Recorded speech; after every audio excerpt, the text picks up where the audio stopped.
Well, what was interesting was when I started blogging, it was 1999. By about 2006, 2007, there were a lot more people coming into it. And, the number one question people would ask me is, how do I make money on my blog? And I said, do it for free for 8 years and then start making money. This is Taste. I'm your host, Matt Rodbard. There aren't a lot of things on the internet that have been around since 1999.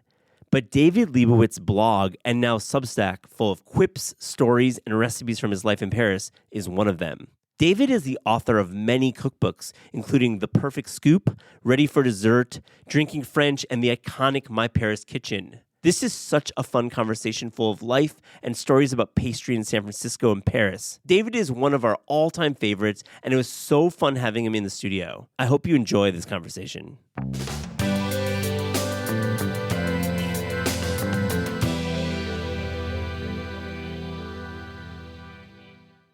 David Lebovitz, welcome to This Is Taste. What's up, man? I am so happy to be here because we are here at Random House Studios. Yeah. I'm here with you. It's been years. Yeah, Crown Publishing, Penguin Random House. It's been years, and thank you for coming in. I just hit you up on Instagram, saw you were in town. Are a lot of people hitting you up when you say post your flag in the East Village? Well, the good thing about living in France is you learn how to say no. And no doesn't mean you're a jerk. It just Non, means, s'il vous plaît. It just means, as my friend Ajiri, who wrote a book on French joie, she's like, no means I want to do something for myself. So I love that. So what have you been up to in New York? I mean, you certainly spent some time here, but you're not here all the time. What have you been hitting up? Food. One thing great about New York is there's so much food, and it's all different price categories. It's all different cultures. And, just on one block, I'm staying in the East Village, and within a block, there's very good sushi. There's good Middle Eastern food. There's really good bakeries. I had an amazing meal at Claude last night, it kind of blew me away. Oh, actually. wow. It was really good. Everything was really good. It blew you away in that you have worked in restaurants in America for, 30 years you worked in restaurants? Mm-hmm. And so you have, a take. Yeah, and I'm picky. You're picky. No, I'm, as you would say, exigeant or discerning. Discerning. I was trying to explain to my partner that the word French for exigeant means discriminating. And he goes, it's not about discrimination. I was like, no, it's not it's not discrimination. It's discerning. Yeah, I'm saying discerning. Yeah. So bakery wise, okay. Have you been to Mel? You know what? They closed. Oh, they did? They moved to Hudson. I tried to go last visit. And everyone said, if you don't get there by 9:30, you're not going to get anything. Okay. So where have you been for bakeries then? I went to, I'm going to screw up all the names. Sure. Sorry. Okay. La Cabra. Yeah, of course. Yeah. I had a really good cardamom bun. Yeah. Cardamom bun is cool. Cardamom. It looked like a bum, but it was a cardamom bun. It was the most carefully made coffee I've ever witnessed in my life. It's true. I was a little yeah. It's not, you don't have to get it that, go to Italy, they just throw the coffee in. Hilarious, it's perfect. David. I mean, it is such a scene there at La Cabra in the East Village, but that bun is pretty special. Yeah, it was good. Where else did I go? I went to Seton Mill. Oh, yeah. And I had in Chelsea Market, and I had the most amazing halva sundae. Oh, man. That place is I don't know what, I'm speechless. Shout out. I love that you're speechless. Shout out to Rachel who owns it. I mean, she's great. She's amazing. And also just for tahini-based products, holy cow. Yeah. It's an amazing place. It's hard to appreciate halva until you go to the Middle East and go to the countries where they make it. But Rachel and I actually went to the Joyva factory in Brooklyn. They've been making halva for 100 years, and they make the tahini on one side of the street, and there's a pipe that runs under the street that brings it into the, I don't want to say factory, but it's a bunch of guys with really big shoulder muscles stirring this sesame paste until it becomes halva. Wait, so you were at this factory, but she doesn't make her stuff there. You just were there with her? No, she doesn't. She gets her tahini and halva from another place. Yeah, you just were just doing a little tour with her? Yeah, she got invited and she asked me if I wanted to go.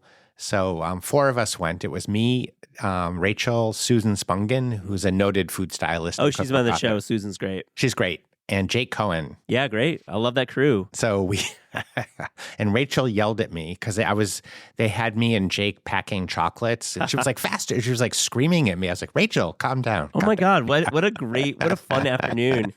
Well, I love your picks. I'm sure there'll be more, but let's take a little trip into the past. I think, David, you are truly an OG food blogger. And I think our listeners, if they don't realize that the guy who does this incredible Substack and these cookbooks and don't realize that you actually were online before most, if not all, let me ask you a couple questions pointed. First, I guess, do you think the time back then was better for food media than now? What do you mean by better? Great question. Great follow-up, David. More diverse, more personal. One thing food blogging really did, and I started in 1999, was it broke down a lot of barriers. Like if you wanted to know about Vietnamese noodles, for example, you had to go buy a book on Vietnamese noodles, and maybe a TV show might have a special on, a segment.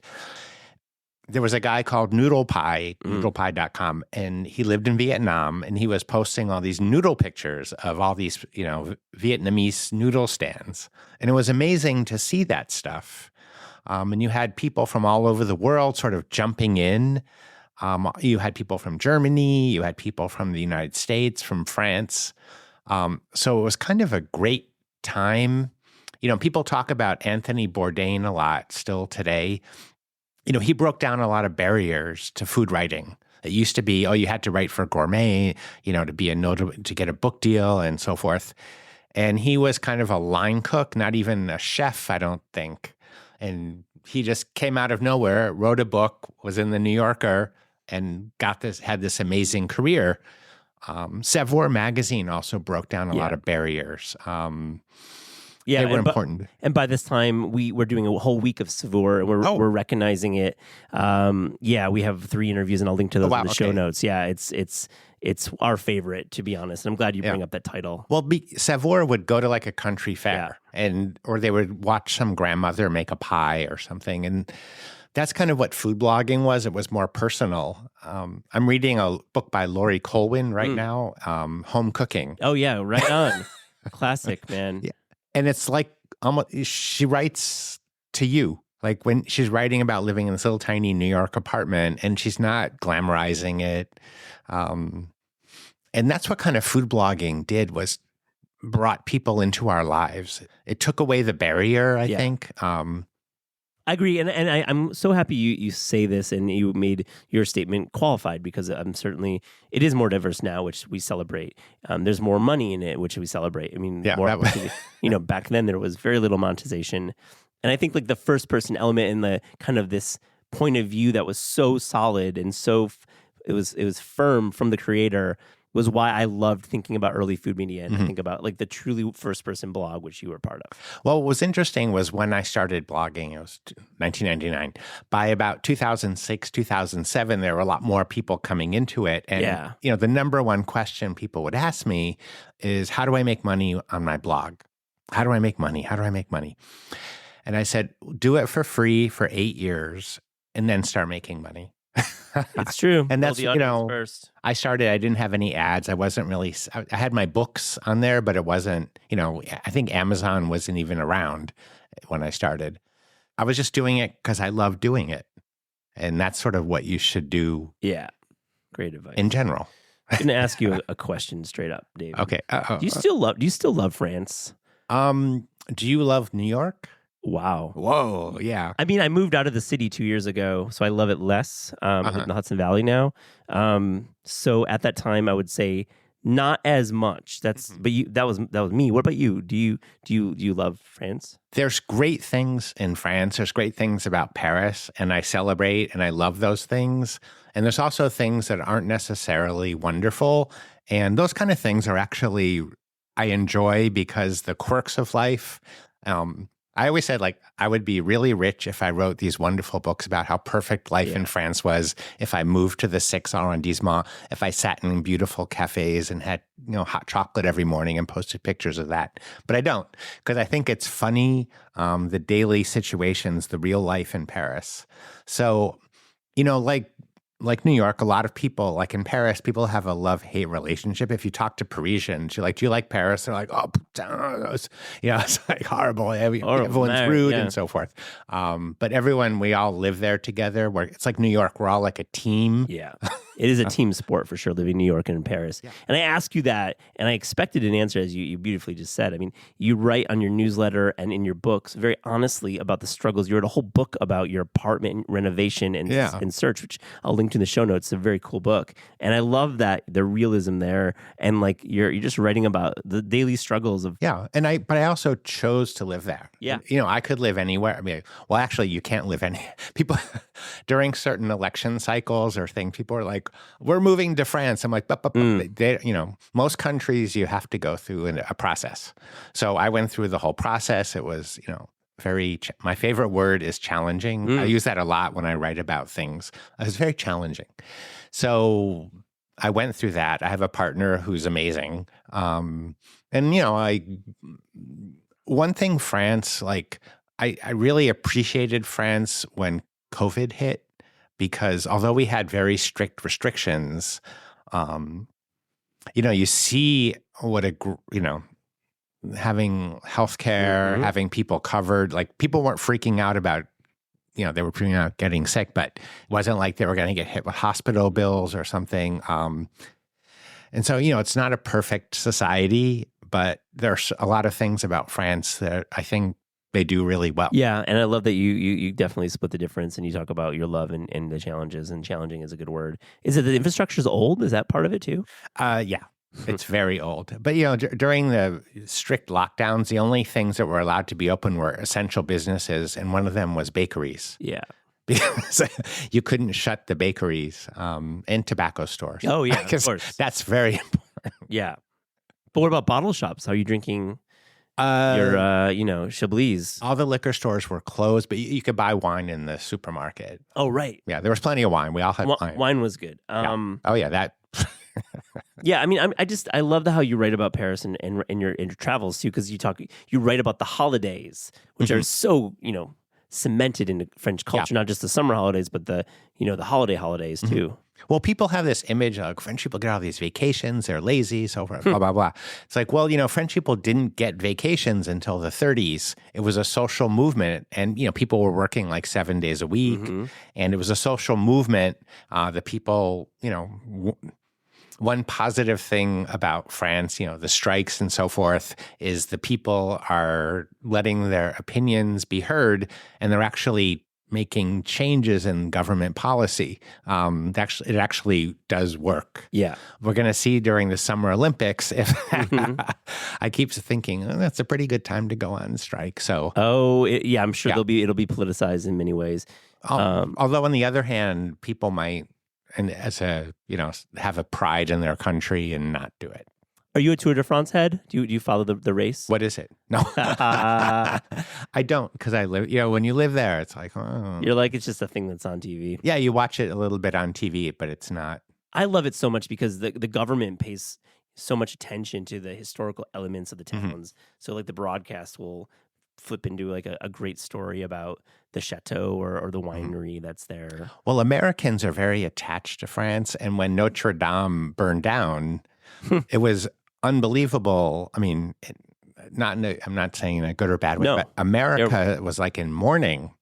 And we happened, I think, to be in America at the time. And somebody said to Roman, they were like, I am so sorry. And he was looking at me like, why? They're like, Notre Dame burned down. He's like, this is like the third time.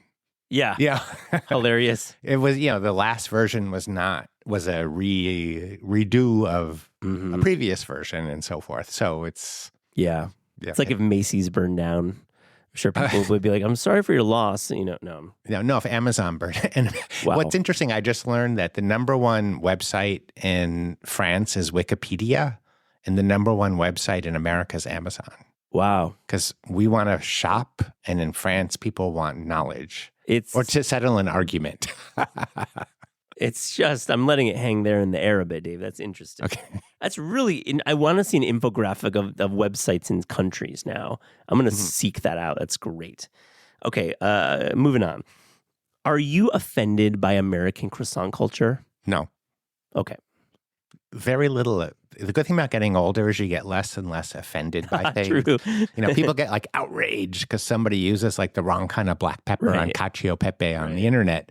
I'm like, there are sort of worse problems in the world. I'm actually astounded by the beautiful croissant in America. Like here in New York, I went to a bakery. I want to say Libre. Yeah, sure. Okay, they had beautiful croissant.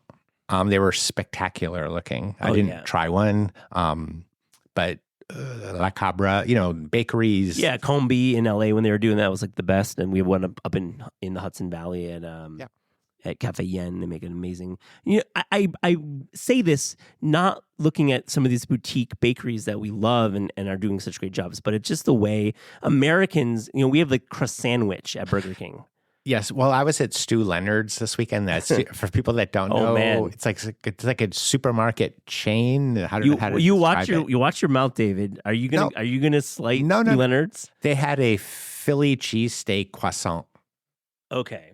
So there are a couple. I kind of draw the line. Oh. Pumpkin spice croissant. No. They had pumpkin spice bacon there, which didn't bother me. I didn't know if it had vanilla in it. Maybe I just don't want vanilla in my bacon. I think you answered my question just there. That there's really great,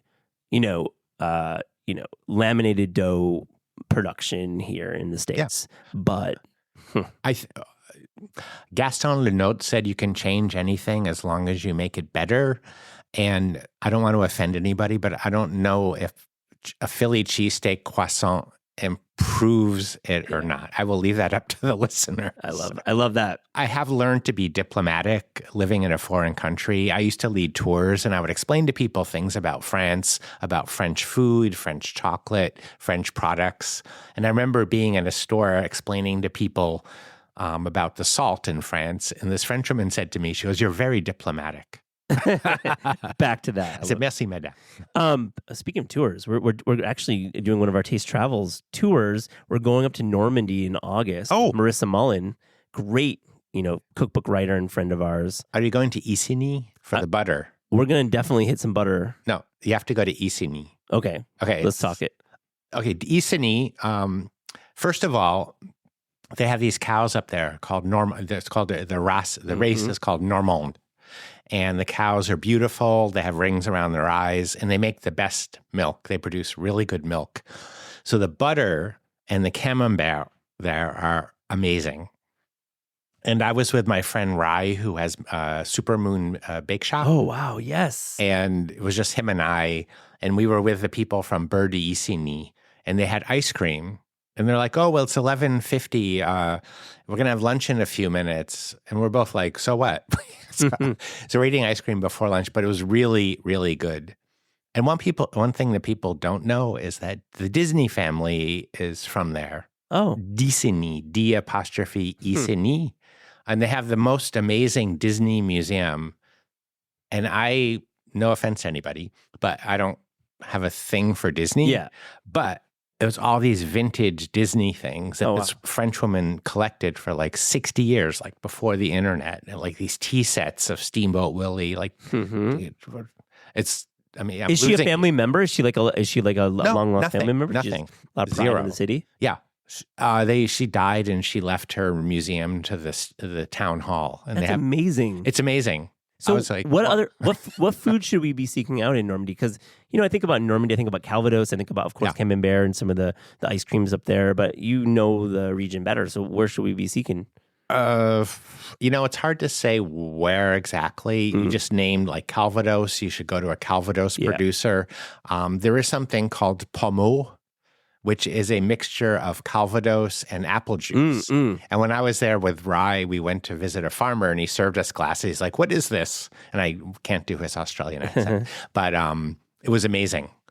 And if you can go to where they make the mimolette, it's not a Normandy cheese, and you'll get in trouble if you say they make it there in Normandy, but they make it at Isigny, and it's this round cheese. It looks like a melon, and it's really cool. Oh my gosh! And the camembert just get me excited. I'm going to link to that trip in the show notes. How do I get on it? Exactly, David. You can definitely dip in. I mean, I know somebody who can get you up there. You and I should do a trip. I'm grouchy. I know. Travel. I'm like, I don't want to talk to people in the morning. Like, yeah. Your call time can be 1. Let's just get real. David speaks between 1 and 6. Meals are all separate. I mean, listen, I'm joking. I think once you get on a trip, you vibe with people. Yeah, I led tours for 15 or 10 years. It was great, but I kind of, after a while, I was. Yeah. It's a lot of talking and a lot of people. Oh yeah, definitely. And I was really fortunate because like everybody was amazing. Yeah. We had really amazing guests. I'm all about the group trip. I think group trips are extremely underrated, particularly in food, because we can keep the costs down if we bring people together, and we can just see so many different things. Like no planning required. Well, if you do the one good thing about, because I used to do day tours of Paris, and I was like, I should do like week tours because you can't go into like the chocolate where they make the chocolates. You know, they don't want people. Now there's so many tours. You go to chocolate shops and there's like a tour group inside and 2 waiting on the sidewalk. Yeah. But when I was doing them, you know, I knew all the chocolate makers and the people that worked in the stores, but you couldn't say every day. You know, I was like, okay, so I got to know everybody, and I did amazing tours. I had great people. Oh yeah, but you want to quit when you're on top. I agree, and like you know what? If you don't want to ever do a tour again, I mean, God bless you, man. You did it for 15 years. It's all right. Let's talk about My Paris Kitchen. In prepping for this interview, I read another interview back maybe 7 years ago, maybe 15, and you mentioned something in the interview, and I really want to talk to you about it. You had a personal crisis during the writing of this book. You're laughing. I hope I didn't hit anything hard. I'm like, this book is like one of our favorite books ever, My Paris Kitchen. Wow. One of the greatest covers, you know, Ed Anderson, correct? Ed Anderson. Yeah. Ed. He had shot Fanny Gerson's book called My Sweet Mexico, and he caught something about Mexico and the sweet culture, the bakery culture, that was not just a topical, beautiful book with pretty pictures. He sort of got into it. So I said to 10 Speed, our publisher, I said, I would like him to shoot my book. I don't know who this guy is. And so they said, okay, we'll have Ed, you know. And I thought it was going to be some old guy with like a fishing vest and a camera show up. And this guy shows up in Paris, and he was like kind of looking at me, and I was looking at him. I said, we're going to go have crepes now, and you're going to take pictures in there. And he was just kind of sitting there looking around, and I was like, take pictures, shoot that. And first I was like, oh my God, this guy. And then I realized Ed is on his own schedule. Yeah. And he's also he told me this himself. He's like, I'm the most passive person. And I fell in love with him. I think everybody, you're nodding too. Oh, I absolutely he's such a charming, thoughtful, kind human who is so fucking good at his job in dope, and he brings all the vessels to the shoots, and like he's like but I love the reportage, and that's that cover of yours, and also what's inside. It is truly a great book. Thank you. I was so like when a photographer comes, the great thing about doing a book is especially if you're involved in the photography, I love, you know, I styled my first 2 books, and I was very involved in the photography. Sometimes the authors aren't even there. Like you don't even, you know, a lot of people don't realize that. Working with Ed on the book, I saw things through his eyes. After he shot it, and I would change the descriptions. And we just had a really good time. Yeah, he's a fun hang for sure. Now, let's back to the story of the manuscript, though. Okay. So you were in the middle of personal Having crisis. PTSD. And you lost the manuscript. I don't know if you... I didn't lose it. Somebody else did. Oh, so what happened? Well, to make an extremely long story short, I wrote a whole book about it called La Pâte about... so I was working on the book, and I started a renovation. And I told the contractor, I said, well, I need to start working on a book. I need a kitchen. You know, how long is this going to take? And he said, 3 to 4 months. I said, okay. So I sort of started writing in my old apartment. I was doing renovation. I was overseeing it. Things weren't going that well, but I was keeping an eye on things and blah, blah, blah. And then I had this manuscript I was working on, and I work on paper a lot. I don't work on my computer. And this is sort of before the days of like Dropbox and everything. But Google Docs, yeah, and I write on paper when I type a recipe. When I write a recipe, I do it on paper because I don't want to get my computer.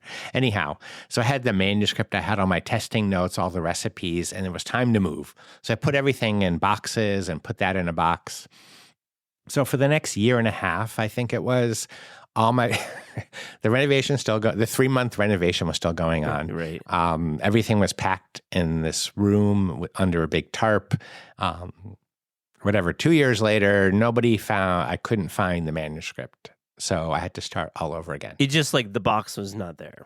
A lot of stuff. There were things there were condoms I found. Oh. It's like, what happened in my apartment? Oh, wow. Yeah, not used. They were new. Yeah. But I was like, these aren't my size. Whose are they? Yeah. Wow. So Had to I'm start going to again. cry.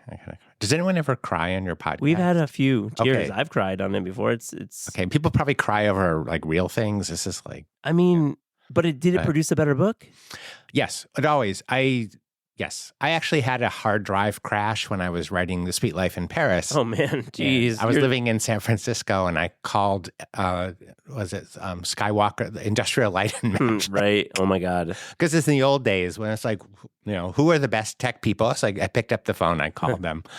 And this place says like, we can recover the hard drive. It's like $2,000 and I was like, I'll just start all over again. Yeah, you were like, it's not worth it. Let's just go. I'm like the king of starting all over again. Like I moved to Paris, I started all over. I mean, but there's something to be said about a second cut. I mean, you clearly had it all in your head the whole time. Yeah. So the second time you put it down onto paper. Well, you've written books as well. You have a wonderful book, Food IQ. Thanks, buddy. You write all this stuff, and then the most important part is going back and erasing stuff. That is not important. Yeah. The editor doesn't like it.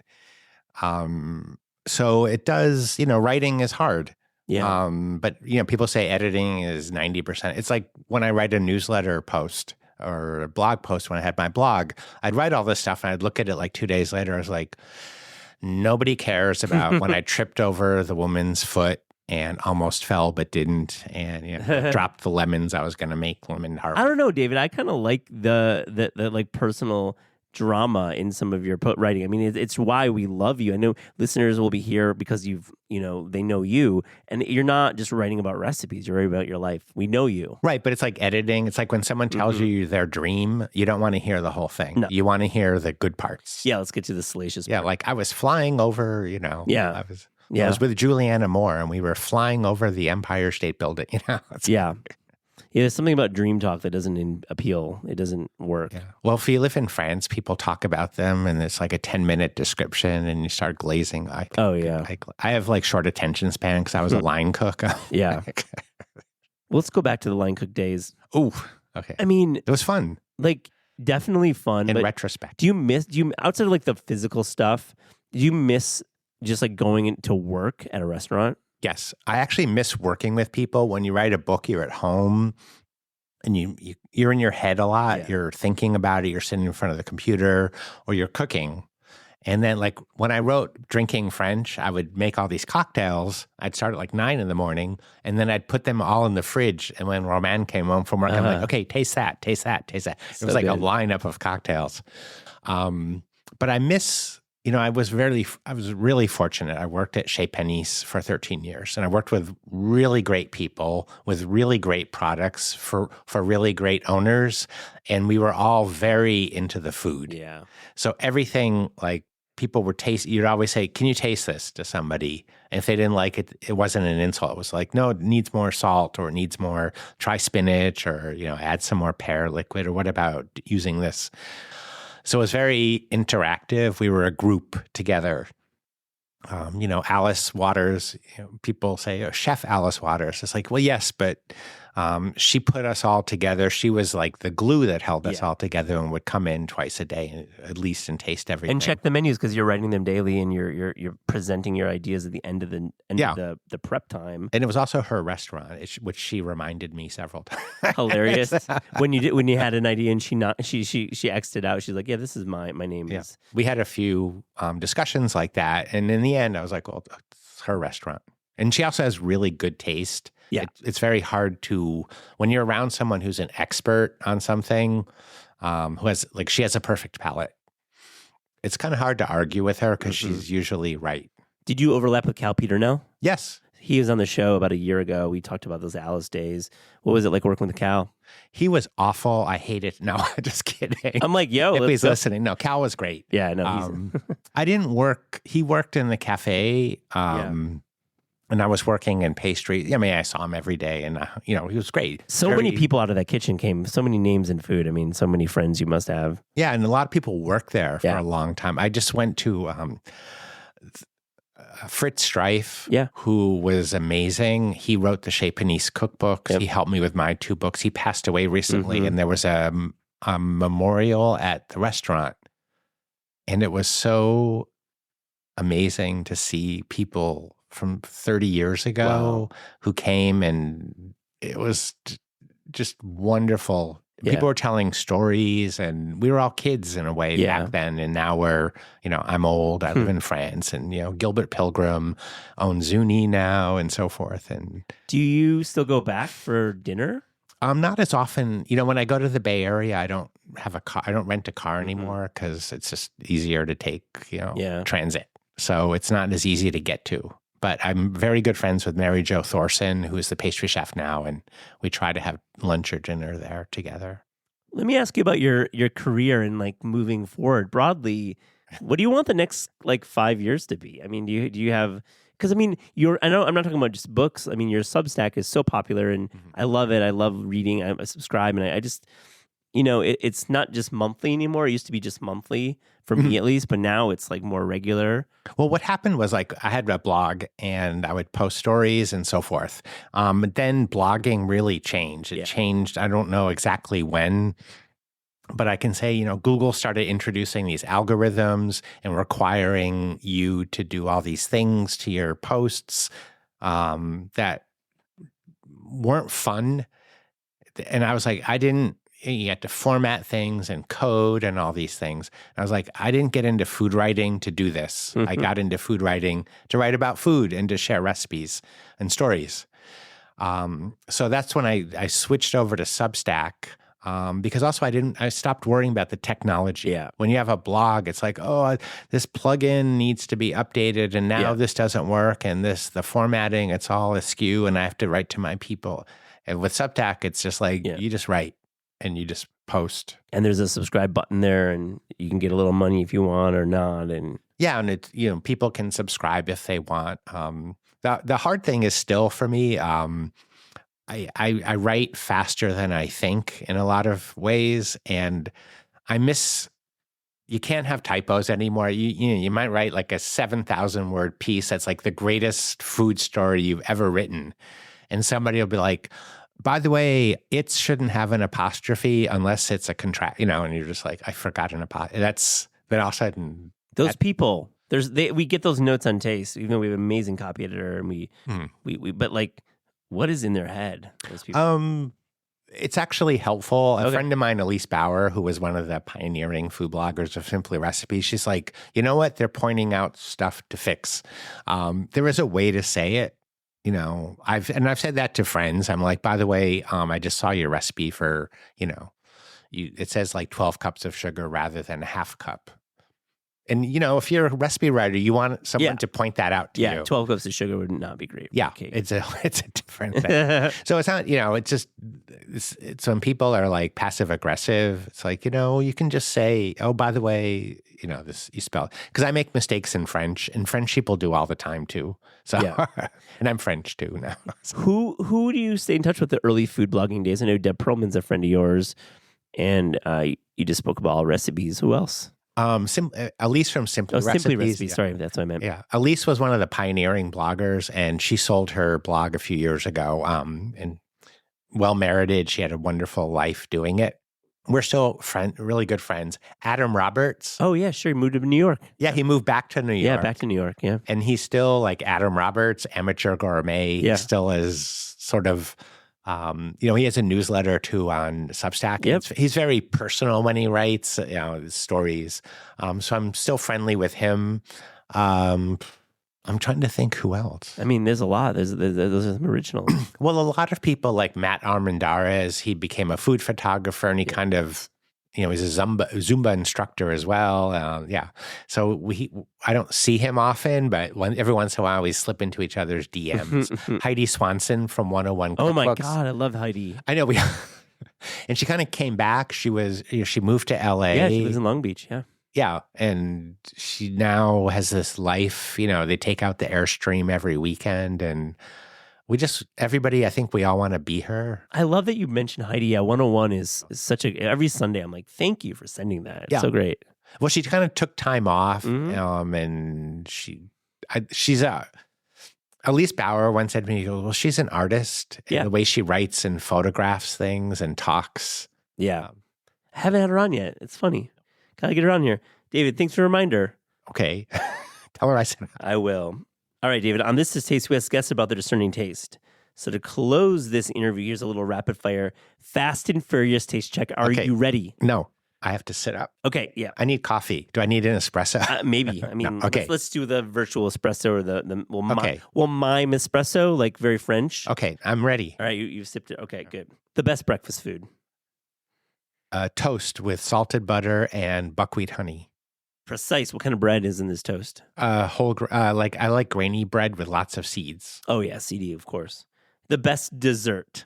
The best dessert, I love Il Flottant, which is a French dessert, meringues on really cold crème anglaise with caramelized almonds. I'm just going to let it sit there. You just told me your best dessert without flinching. I can't believe you did that. Because I have to, can I interrupt? I actually don't like the best, and this is good. Because people are like, what's the best bistro in Paris? I'm like, I don't know. But I have answers to all your questions. You do. And these are good questions. Well, thanks, buddy. And honestly, I like to put people in those awkward places because it is impossible. Keep going. I'm there. Your favorite American fast food chain? I have to say I don't have one, but I love fried chicken. So I don't go to them, but I love Popeyes. Yeah, that's my guy. I would say Popeyes. That's my guy, and that's my number one seed for sure. Okay, your favorite French fast food chain? I don't think there are any. I mean, that was why I asked you. They're all American. They're all McDonald's and Burger King, and they're all hugely popular. That's why I was asking you, because I was like, is there one? No, there used to be Hamburger Quick, which was Belgian, I think. Okay. Your favorite New York City restaurant right now? Claude last night, because it was really good last night. What would you order? You know what? My friend said there's not a clunker on the menu. The pork chop with smoked onion jus was really good, but the mushroom millefeuille was amazing. I actually might go back and have it. Although they only have 9 tables. It's such a hard table to book. Is it? So hard to book there. Well, you have Resi in America. We have great. Resi. Yeah. Yeah, I like savory millefeuille. That's like a cool thing. It was really good. I have leftovers in the fridge. Amazing. Your favorite Paris restaurant right now? I can't say my favorite because everyone will go there. But I do like Déterre, Desterres, Déterre. It's a great wine bar. It's not in the middle of Paris. They have natural wines. The owner's great. The people who work there are really nice. It's very friendly. So happy you give a shout out to maybe somebody who is off the beaten path. Yeah, and somebody who I know was coming to Paris, so I made reservations. I said, let's go there. So we got there, we meet them there, and they show up, and they're like, well, I was like, what wine do you like? And they're like, oh, we don't drink wine. What? And I was like, okay. Well, I told you we're going to, why didn't you say that? We'll go somewhere else. So. Oh, man. Well, you try. Your favorite cookbook of all time? The Zuni Cafe cookbook. It's up there. It's special. Every sentence you learn something from, and I was fortunate to work with Judy Rogers. Even if you don't make anything from it, just reading it is fascinating. What's your favorite book? It's a hard question. I know, but you just asked me, so I'm asking you. Yeah, I mean, I have to be diplomatic. Oh, okay. You don't have to. The last 5 years, Ramadan is my favorite book. It's not of all time. Okay. That's Cynthia's book about Sri Lanka. Okay. It's an amazing book. I think for me, I like Anthony Bourdain's Lay All Cookbook a lot. It's a special book. Okay. But anyways, you just flipped it on me. Okay, I'm showing too many cards right now. Oh. For a favorite recent cookbook discovery. I would say Claire Saffitz. I didn't know who she was because I don't watch food videos, and she was part of the Bon Appetit. I think I saw her once. She was doing like homemade Skittles or something, and I was like, she's interesting. And then I got a copy of her first book. I forgot, somebody from the publisher might have sent it to me. Yeah, and I was like, oh, okay. You could tell she put in the work. She kind of reinvented the baking genre for today. Absolutely agree. While still being classic and not silly. And I think she is the tops. Absolutely agree. Yeah, great call. And she's a great person too. She's my neighbor upstate. I hang out with her and her husband quite a bit. Okay. Yeah, they're nice people. Well, I reached out to her once when I was coming to New York, and I said, do you want to get together? And usually, like celebrities, they like try to brush you off as soon as possible. But we spent like 8 hours together. Oh yeah, we were sitting at Chow Gloria in Brooklyn. Oh, cool. Just taking a table, and she's the best, isn't she? She's such a great person. She's super nice. She's like normal. Oh, that's why. Well, she's normal. She's like talented. Oh, yeah. And the real deal. I love it. I love that you called that out. Last one, your favorite sandwich. My favorite sandwich. I have to say patty melts. Ooh, yeah. I love it. Because it's everything, it's got cheese, it's got caramelized onions, it's got rye bread, it's got crispy rye bread, it's got a hamburger in it. Oh, yeah. I don't think they're good for you, but I don't have one off. I actually like meatball subs. And yeah. Too, Can you get a good meatball sub in Paris? No, I made them once. This is like 12 years ago, and I put that on my blog. I made it in like a baguette. And funny. I posted it on my blog at the time, and this woman came up to me in a store, and she goes, she was American. She goes, I just want to let you know, I was having a craving exactly the same time. She's like, thank you so much. Oh my God, meatball sub on a baguette. It's like they're going to war. Yeah. It sounds amazing though. Well, there used to be the meatball shop in New York. Yeah. And it was like when it opened, I tried to go and I couldn't get in. And then I saw you wrote a book with the founder of the meatball shop. Daniel Holtzman. Like, now I have 15 years later, I have a connection. I have to say, David, it still is an incredible restaurant. I went like a month ago. Do they deliver? They have one location in Manhattan now. Can you get in? They have space. Okay. I'll be honest. They have space. Yeah. Okay. You can get in. I was just in Connecticut visiting my sister, and we, they have like, they call them grinders there. Yes, they do. I was like, I kind of want a grinder. Oh my God. Where do you want to visit in the States that you haven't visited?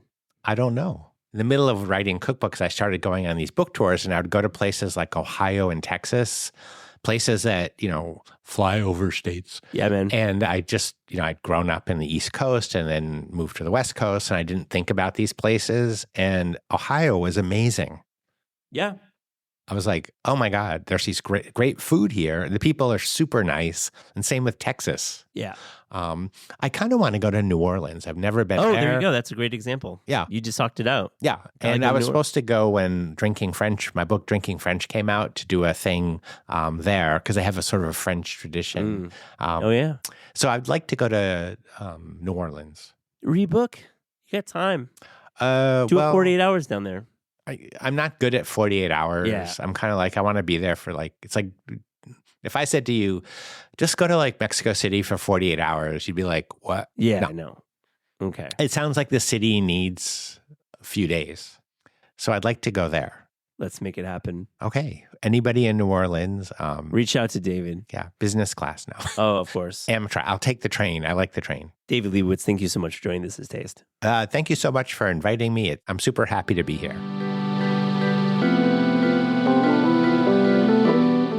This Is Taste is hosted by Eliza Abarbanel and me, Matt Rodbard. The show is produced by Shalia Harris and Pat Stango and edited by Clayton Gumbert. Theme music by Steve Rydell. Visit Taste online at tastecooking.com and make sure to subscribe to our newsletter for updates on all cool things that are happening.